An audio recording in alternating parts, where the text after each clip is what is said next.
Мусулмандар Харам ай-Шариф, ал эми жөөттөр ыйык тоо деп атаган аймак мусулмандар үчүн да, жөөттөр үчүн да ыйык жер. Жөөттөр бул жерде иудейлердин эки храмы курулган дешет. Мусулмандар болсо бул тоодон Мухаммед пайгамбар бейишке чыгып келген деп ишенет. Ондогон жылдар бою палестиналыктар менен израилдиктер ыйык жайды талашып келет. 1967 орун алган согушта Израиль Иерусалимдин чыгышындагы эски шаарды басып алган. Андан бери ыйык жайды Иорданиялык Вакф же жер жана мүлк башкарган ислам уюму көзөмөлдөйт. Келишимге ылайык жөөттөр ыйык жайга келсе болот, бирок аларга сыйынууга тыюу салынган. Арине, айрым жөөттөр Ал-Акса мечитине келип сыйынууга аракет кылышкан. Мусулмандар бул кадамдарды провокация деп кескин сынга алышкан.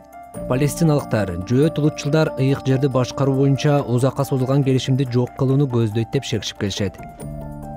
Израилдин премьер-министри Беньямин Нетаньяху бул дооматтарды четке кагып, байыркы келишимди эч ким бузбайт деп билдирген. Ал тапта соңку кырдаал 3-чү интифадага же көтөрүлүшкө түрткү болушу мүмкүн деген сөздөр айтылууда. Бирок соңку кол салууларга өз алдынча аракет кылган тургундар жоопту. Израилдин өкмөтү жана Палестинанын бийлиги абалды колдон чыгарып жибергендей.